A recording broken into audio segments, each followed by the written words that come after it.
পেশেন্টকে মানে প্রাণ দিয়ে দিন শরীরে, আমরা অন্য হাসপাতালে গিয়ে চিকিৎসা করবো। कोई गाफिलती है इसमें?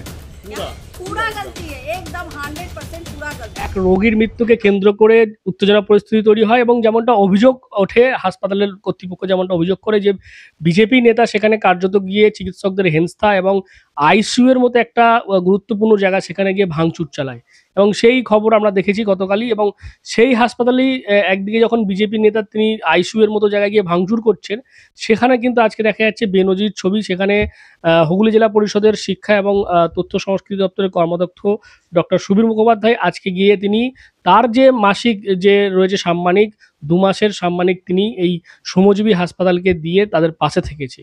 এই নিয়ে আমরা কথা হলো, আমার সাথে ডক্টর সুবীর মুখোপাধ্যায় রয়েছেন। দাদা, আজকে দেখলাম একটা শ্রমজীবীতে গিয়ে আপনি আপনার সম্মানিক তুলে দেন। গতকালের যে ছবি, প্রথমে আমরা গতকালের বিষয় নিয়ে কথা হলো। এই যে একটা শ্রমজীবীর মতো হাসপাতাল, যারা মাত্র 11 টাকা থেকে মানে চিকিৎসক দেখে, তাদের হাসপাতালে এরকম আইসিইউটা ভাঙচুর চালানো, কি বলবো? আমার প্রথম কথা হচ্ছে যে আমি এর মধ্যে কোনো রাজনীতির কথা বলবো না। যারা এই কাণ্ড ঘটিয়েছে তারা আমার মনে হয় না সুস্থ মনের মানুষ এই ঘটনা ঘটাতে পারে কেউ। যে কোনো মৃত্যুই খুব দুঃখজনক এবং দুর্ভাগ্যজনক, এবং পরিবার পরিজনের সেই মুহূর্তে যে অবস্থা নেমে আসে, এবং হঠাৎ করে কোনো বাড়িতে যদি খবর আসে যে তাদের পেশেন্ট ভালো আছে, হঠাৎ ডিটোরিয়েট করে গিয়ে সেই পেশেন্ট মারা গেছে, সত্যি এটা খুব বেদনাদায়ক।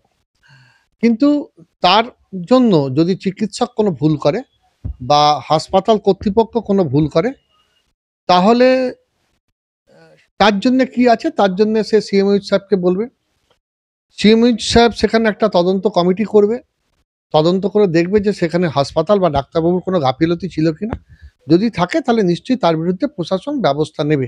এরকম অনেক ঘটনাই আমরা দেখেছি যে অনেক ক্ষেত্রেই নার্সিংহোম বা ডাক্তারের বিরুদ্ধে কখনো তাদের ক্লিন চিট দিয়েছে, কখনো তাদের বিরুদ্ধে ব্যবস্থা নিয়েছে।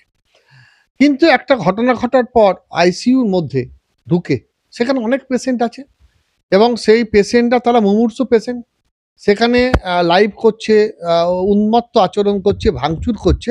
এটা কোনো সুস্থ মানসিকতার পরিচয় হতে পারে না। আমরা এই সমাজ দেখতে চাই না। অ্যাপার্ট ফ্রম অল, অনেকে হয়তো বলতে পারেন যে এর মধ্যে কে করেছে, তার কি পরিচয়, পরিচয় তার যাই হোক, সেক্ষেত্রে আমার জানার কথা এবং আমার দেখার কথা বা আমাদের জানার কথা যে এই পরিবেশটা কখনোই কাম্য নয় বা কাঙ্ক্ষিত নয়। এবং সেখানে দেখা গেল যে একটা মেশিনে হয়তো 4-5টা রুগীর ট্রিটমেন্ট চলছে, আমাদের সেই মেশিনটা ভেঙে দেওয়া হলো, তার দায় কে নেবে? আর একটা পেশেন্টও তো আক্রান্ত হয়ে যাবে, মুমূর্ষু পেশেন্ট, তারও জীবন চলে যেতে পারে। অন্য কিছু ঘটনা হতে পারে, অক্সিজেন সরবরাহ বন্ধ হয়ে গেল, ভাঙচুরের চোটে অগ্নিকাণ্ড ঘটে গেল আইসিইউতে, তার দায় কে নেবে? যেখানে মানুষ মরণাপন্ন সেই আইসিইউ, সেখানে কি আমি তাণ্ডব করব? এটা কোনো সুস্থ দেশের, সুস্থ সংস্কৃতির এবং সুস্থ রাষ্ট্রের কোনো জায়গায় হতে পারে না। তারপরে যে ঘটনাটা আছে আমি এটা প্রতিবাদ করি, এবং এই প্রতিবাদ নিশ্চিতভাবে যে দলের লোক নিয়ে করবে না কেন আমি প্রতিবাদ করব, এটা প্রতিবাদ করা উচিত।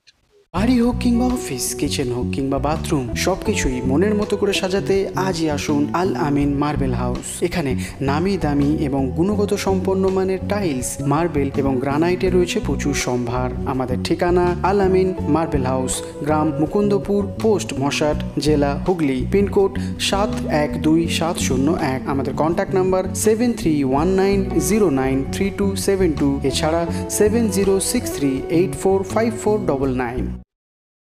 কিন্তু দ্বিতীয় প্রশ্ন হচ্ছে যে শ্রমজীবী হাসপাতাল, আমাদের সকলের দানে মানুষের লড়াই, শ্রম, প্রত্যেকের মধ্যে দিয়ে শ্রমজীবী হাসপাতাল গড়ে উঠেছে, এবং এই শ্রমজীবী হাসপাতালে মধ্যবিত্ত, নিম্ন মধ্যবিত্ত, গরিব মানুষের চিকিৎসা হয়। আমরা দেখেছিলাম করোনার সময় এই শ্রমজীবী হাসপাতালের কি ভূমিকা ছিল। আমি অন্তত 30 থেকে 40টা পেশেন্ট ওখানে ভর্তি করে তাদের জীবন বাঁচিয়েছি।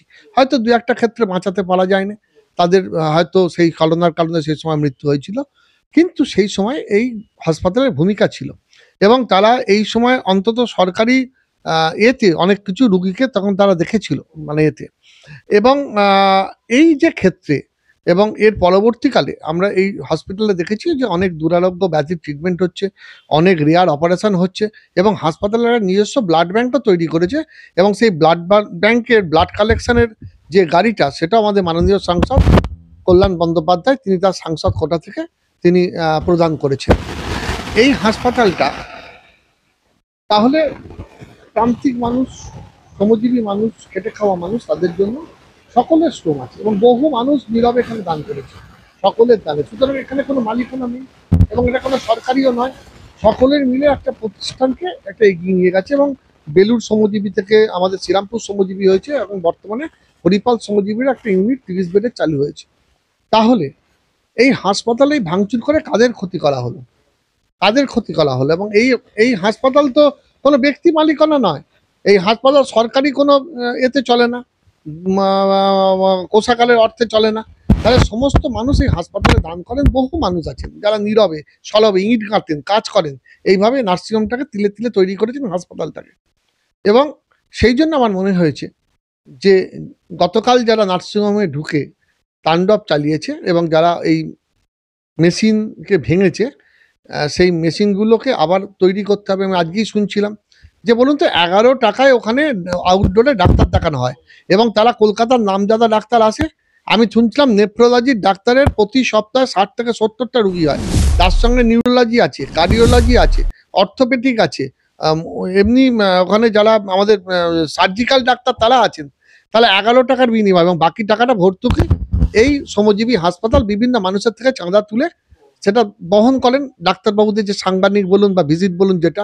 কিন্তু একটা পেশেন্ট পার্টিকে 11 টাকা দিতে হচ্ছে, তাহলে এরা কি মানুষের জন্য কাজ করছে না, গরিব মানুষের কাজ করছে না? তাহলে সেই হাসপাতালটাকে ভেঙে, যেটা ভিক্ষের টাকায় তৈরি হয়, অনুদানের টাকায় যে হাসপাতাল তৈরি হয়েছে, তাকে ভেঙে কি লাভ হচ্ছে? আমি কোন সংস্কৃতির পরিচয় দিচ্ছি? আমি কার মুখকে উজ্জ্বল করছি? আমি সেই জন্য মনে করেছি এর একটা প্রতিবাদ হওয়া দরকার।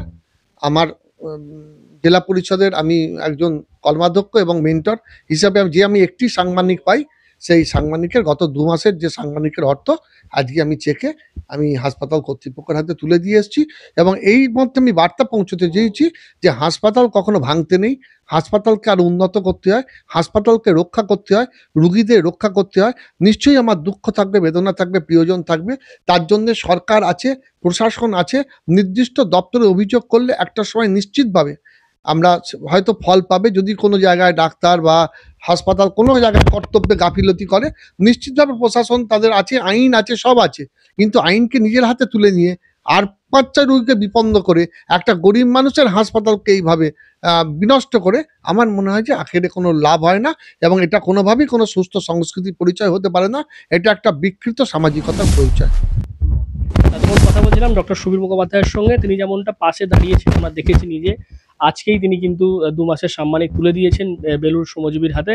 এবং তিনি যেমনটা বলছেন যে কোনো যদি কোনো গাফিলতি অভিযোগ থাকে তাহলে কিন্তু নির্দিষ্ট জায়গায় অভিযোগ করা যেতে পারে, কিন্তু এইভাবে একেবারে আইন হাতে তুলে নেওয়া বা এরকম একটা সেন্সিটিভ জায়গাতে গিয়ে এরকমভাবে তাণ্ডব চালানো ঠিক নয়। এবং এই বিষয় নিয়ে কিন্তু আমরা দেখেছি সোশ্যাল মিডিয়াতেও গতকাল থেকে নিন্দার ঝড় উঠেছে। আপনারা কি বলবেন এই ঘটনার সম্পর্কে এবং সুবীর মুখোপাধ্যায়ের যে ভূমিকা সেটা নিয়ে আপনারা কি বলবেন? অবশ্যই কমেন্ট করেন কমেন্ট বক্সে। আর এরকম আরও খবর পেতে নজর রাখবেন ডিএনএন বাংলায়। ডিএনএন বাংলা সবার মনে সবার। Introducing Dental Rehab and Aesthetic and Unit of Haji Medical. দাঁত মাড়ি কিংবা মুখের সমস্যায় ভুগছেন? আর চিন্তা কিসের? এখন আপনার অঞ্চলে রোগী দেখছেন অতি পরিচিত ডক্টর আশিফ রাজা সরকার। কনসালটেন্ট ডেন্টাল, ওরাল এবং ফেসিয়াল অ্যাস্থেটিক, সাথে যুক্ত রয়েছেন মেডিকেল কলেজ হাসপাতাল কলকাতা। উন্নত প্রযুক্তি দ্বারা উন্নত ট্রিটমেন্টের জন্য আজই আসুন dental rehab and aesthetic and unit of Haji medical. আমাদের ঠিকানা পাট ডানকুনি চৌমাথা, দিল্লি রোড, ডানকুনি, হুগলি 712310। অ্যাপয়েন্টমেন্টের জন্য এখনই যোগাযোগ করুন 9640257552 অথবা আমাদের হোয়াটসঅ্যাপ নাম্বার হলো 9163146213।